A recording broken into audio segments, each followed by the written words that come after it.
өнөөдөр яг Сорбоныхаа экстремалын гадаа суугаад хоол идэх гэж байна. Тэгээ энэ ихлээр зөв бургерийн газар юм байна. Тэгээ оюутан зориулснаас миний зэнэ гэсэн юмтай юм аа. За дүү болохоор салаатан дүүж гэсэн. За дээр алтал би та бүхэнтэйгээ яг юу сурсан бэ гэдгээ товчхон гэсэнтэй хаваалцъя. Тэгэхээр миний хувьд болохоор нөгөө сургуульд ирж байгаа хүүхдүүдэд зөвлөх багш нарын хэсэгт орж суралцсан. Тэгсэн чинь тэр үеэр маш гоё санаа илэрхийлсэн юу байсан бэ гэхээр хүүхэд маань өөрөө айгүй гайхалтай орчин гэр бүлээс ирж байгаа. Тэгэхээр тэр болгоныг үгүйсгээд шин юм руу түлхээд байх биш. Харин тэнд байгаа тэр ертөнцийн цуглуулгыг олж харж дэрийгээс нөгөө ашиглаад нөгөө хүүхдээс амжилттай суралцах үйл явцыг дэмжих тийм багаж болгож болно гэсэн санаа төвшүүлсэн байхгүй юу. Тэгээд надад үнэхээр гоё санагдсан юм аа. Тэгээд тэрийг олшгаар гэдэг мэдлийн уурхаа гэж одоо орчуулж байгаа юм байна. Сан өмрөг гэж хэлсэн чинь бас хаа тэгээд юу юунаас олж идэвхлээр тэр хүүхдийн өссөн гэр бүл маань ямар үнэт зүйлээсэн за юу хийх дуртай байдаг вэ тэрийг нь онцолж эрхэмлэж бас хүндэтгэж харьцсан гэж байгаа байхгүй. За тэгээд дээрэс нь бас нөгөө ойр хавьлаа бидэнд бас ямар ертөнцийн уурхаа байна гэдэг бүр Google Map ашиглаж байгаа. За ийм бизнес байт юм байна. За ийм одоо төрийн байгууллага байт юм байна. За ийм арт иргэд юм байна. Ийм хороолол байт юм байна. За ийм одоо парк тийм цогцлбор таа одоо цэцэгтэй газар шиг юм уу музей ч гэдэг юм. Тэр болгоныг ингээд газрын зэрэг дээр хавчаад техникээс амжилт юу байгаа зурглалын юм зурдаг юм байна л та. За тэгээд дээрэс нь ухаан хүүхэд бас яг юу хийж ирсэн гэр бүлээрээ их дуртай байдаг. Тэр болгоноос бас суралцах үйл явцыг дэмжих баяжуулах санаануудыг авч явдаг. За тэгээд тэрэн дээр ингээд жоохон судалгаа хийгээд үзсэн чинь манай гэр бүл чинь тийм юм хийх юм шүү дээ. Тийм юм эрхэмлэлтэй юм шүү дээ. Тэгвэл хүүхэд маань цаашдаа одоо суралцах үйл явцтай яг юу хийвэл одоо тэр нас ингээд тохиромжтой бишрэг нийлээд авах юм бэ гэдэг. Тэгж болно нэг аяас лава талыг ойлгож болж байгаа. За дээрээс нь хамгийн чухал зүйл нь болохоор холбоо тогтоох учиртай гүн гүнзгий харилцаа холбоо тогтоох гэнэ. Тэгжээс нөгөө хүүхэд маань сургуульд амжилтанд хүрдэг. За өсвөр насныхаа хувьд болохоор насан туршийн нартай ч гэсэнтэй айгуу тусалтай гоё холбоотой байх. За нөгөө талаас үеийнхэнтэйгээ шалтгаан учиртай гоё холбоотой байх айгуу чухал гэдэг гэж хэлж байгаа байхгүй юу. Тэгээд тэр бас надад нөгөө санагдсан. Тэгээд тэр багш маань болохоор өөрөө Америкээс ирсэн. Тэгээд яг Америкийн их сургуулиудад бас ийм хөдөлгөөн өрнүүлэх гэж хичээж байгаа билээ л дээ. Тэгээд тэр нь болохоор яг найдварын төлөө хүүхдүүдэд найдвар өгөх. Тэгээд өөрөө найдвар бол зүгээр нэг за тгий гэж найдаа их хүсэл юм уу. Яг тийм ерөөл биш юм л та. Тэгвэл хязгаарлагдахгүй гэж аахгүй. Найдвар гэж юу гэвэл миний ирээдүй одоо байгаас илүү гоё болно гэсэн тэр эрэх хандлага, итгэл хийх гэж хэлж байгаа. За тэр юм байхгүй бол хичнээн одоо академик төвшөнд өндөр боловсрал эзэмшээд бас амжилттай амьдарч чаддаг гэж. Тэгэхээр тэр хүн найдвар байж амжилттай хүрнэ.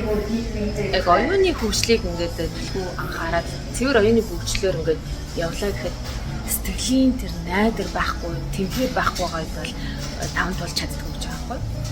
Тэгээ батсан чинь нэрэл тийм хэлэлтэй тэрийг болохоор бүр шинжлэх ухааны чиглэлээр ингээд судлаад хүүхэд болгоны тэр найдварын туршинг ингээд тогтоогоод тэрийг өсгөхийн төлөө маш тийм зорилготой утга учиртай алхмуудыг бас хийж болт юм байна гэдгийг суралцлаа. Тэгээд цааш-цаашдаа бас ийм суралцах үйл явцаасаа бичил байдлаар контент оруулаад та нартай холбоотой байна. За өдрийн хоолыг дуусгачаад тэр буцаад хичээлээ гүйж байна. Тэгээд тэр годомжинд байгаа. За гарсан. Дүүд нэггүй ахтар хамгаалттай. Заавал нөгөө нэг ийм харуул-маруулын хэсгээр гарнаа. Маш халахлаа. Том цүнхтэй бол цүнхэн доторх харуулж байгаа. За манай хурлын зогч газрыг önce. Окей, байна. За тэгээд тэрнийхээ дагуу халахад байна ба. Өнөөдөр арай жоохон өөр газар байгаа.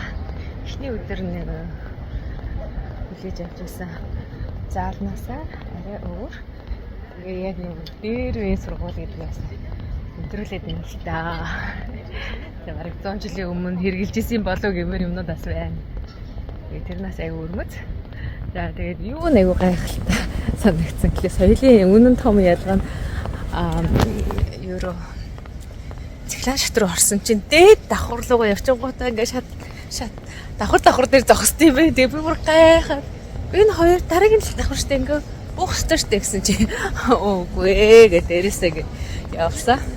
Тэгээ тэрэн дээр бол өгдөрөө жоохон баримжаа алдаад ингэдэм ингээд дараа нь мэдэж аваа тэгээд айгу нээлтээд бодлосноо та нар бодлосноо одоо бид нар бууж ийн одоо бид нар өсөж ийн гэд дэшээ гарч ийн гэж нээлтэл явж илаа.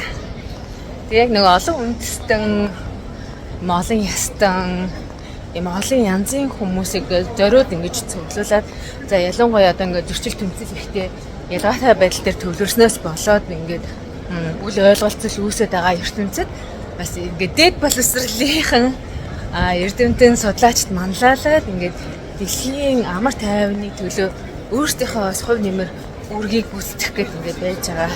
Айгуу сайхан байна. Тэрийг болохоор эхнийхээ уулзалтан дээр бүр маш тодорхойгоор хэлсэн. Тэгэхээр үнэхээр яг тийм ингээд гадаадгийн гутал айгуу сонин гаж итгээд гэж ойлгодог ч юм уу тий. Бусад хүмүүсийг доош нь хийж өөрийгөө дүгийлэгдэх ч юм уу.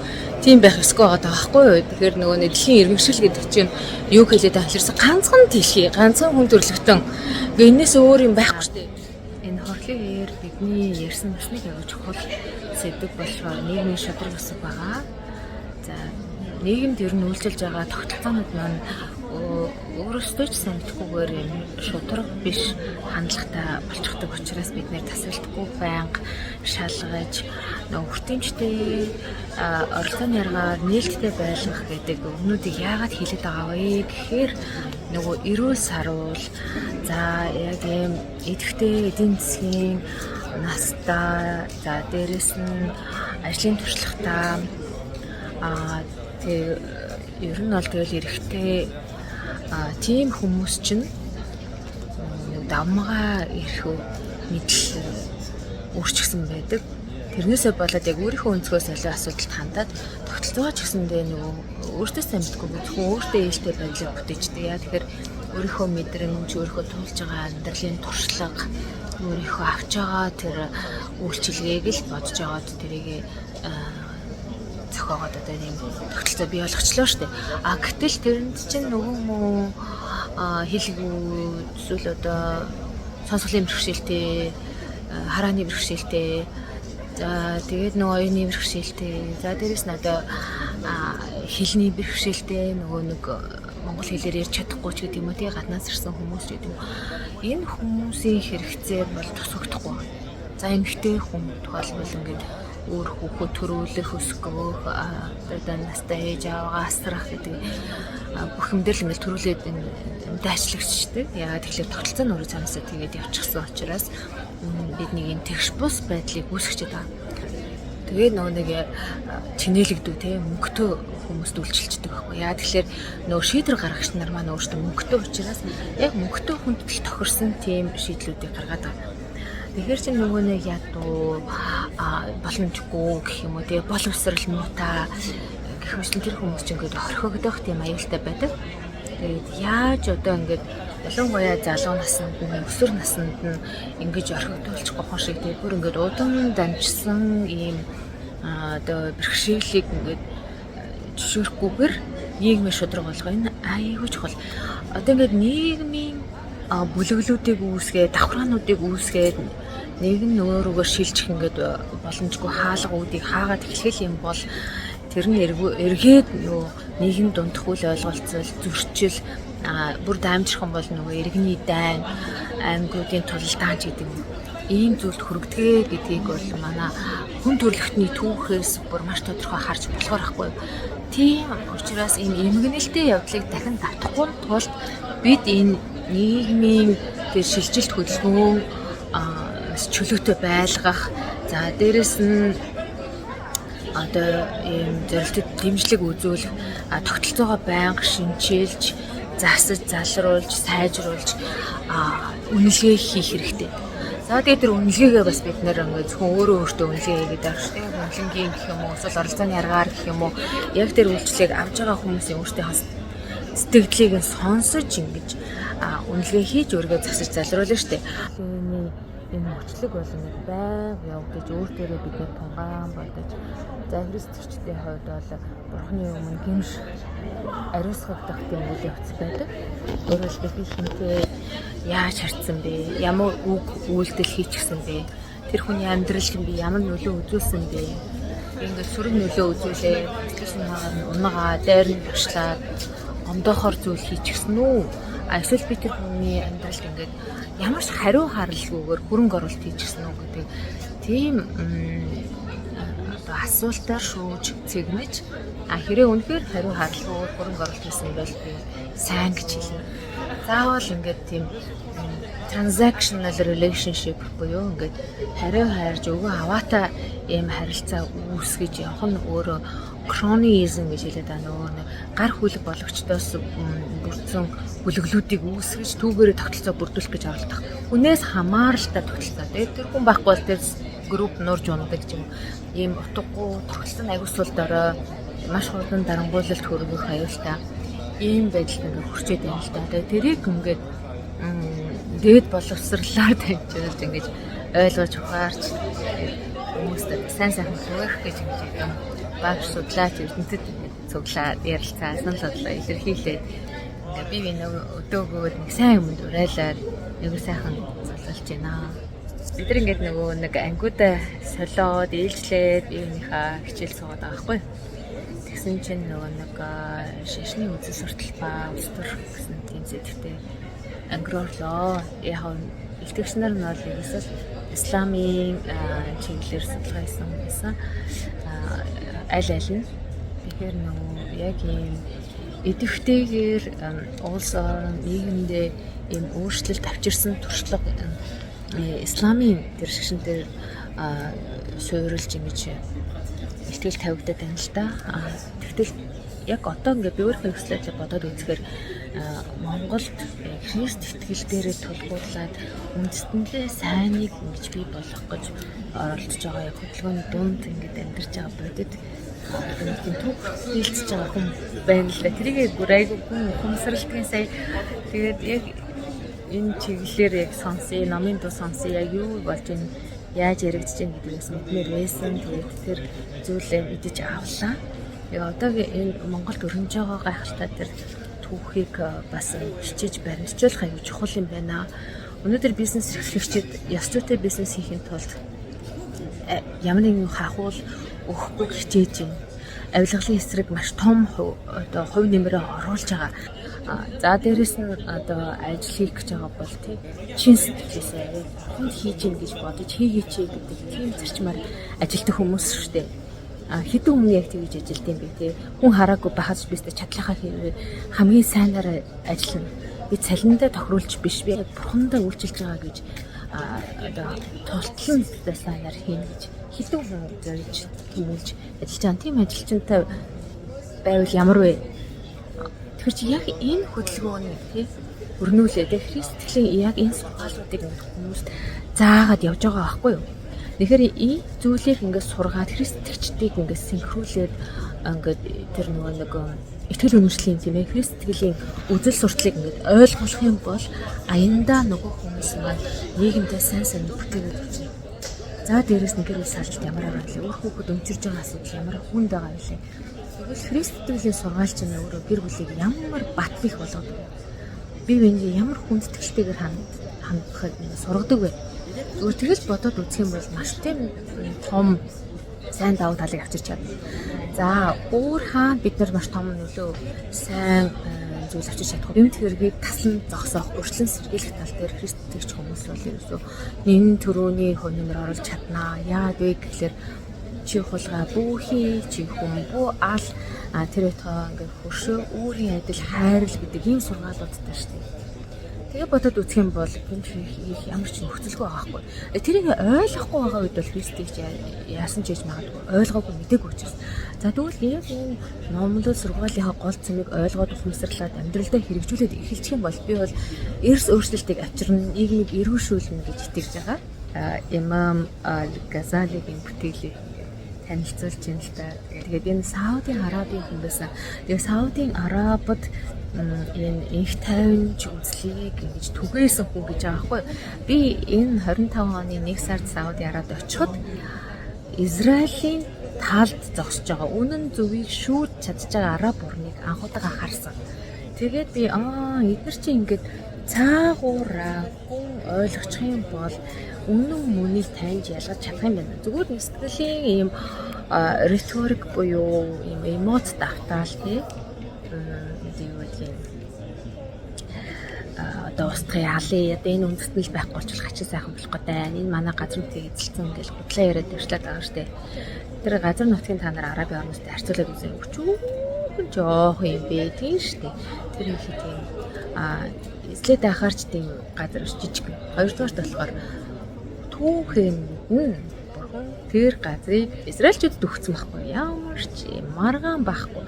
Арабууд болох тэр Авраамийн үр хүүхдүүдэд хаана хэн юун дээр амьдрах уу гэдгийг бас заагаад өгчихсөн. Нүдгийг бүр ингээд хил хязгаартаа хилээд өгсөн байгаа.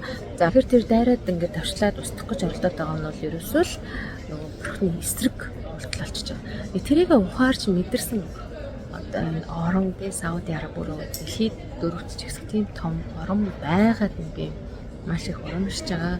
Тэгээд тэр нь өөрөө ингээд экстремизмыг одоо буруу шааж байгаа гэх мэтлэн гой гой зүйлүүдийг бас сонслоо л да. Тэгээд өөртөө бас ухаарах зүйл авих байна.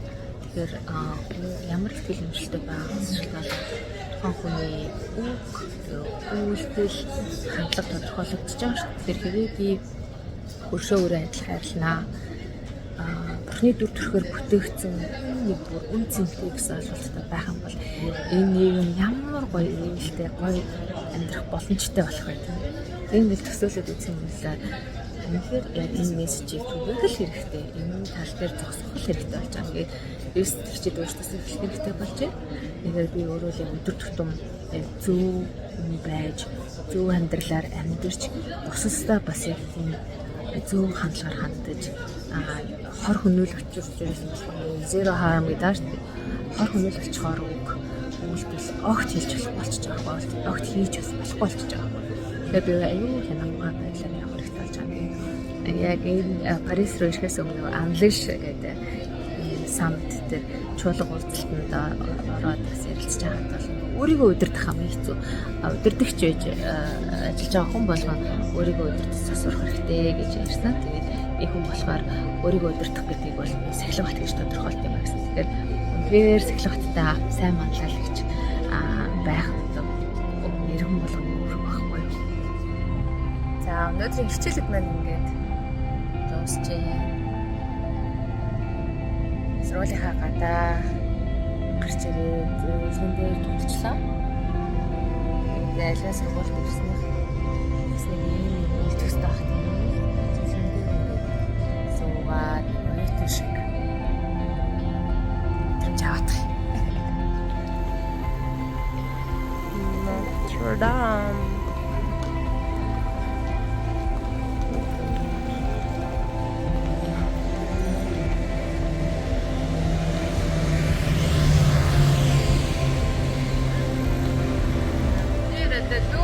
Атусаа хүлээгээ сууж.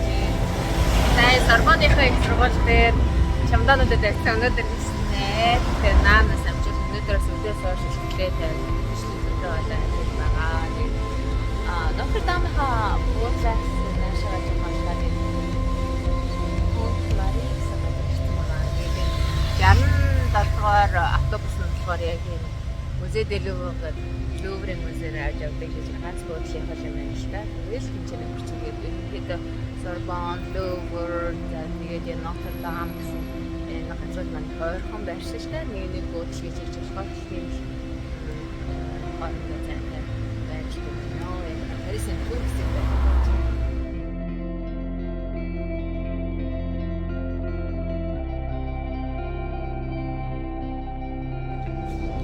Францын хааны ээжийнх нь зооны өргөө ийм байдалтайсэн байна. 1600 онд амьдарч исэн хатны өргөө гэдэг ингээд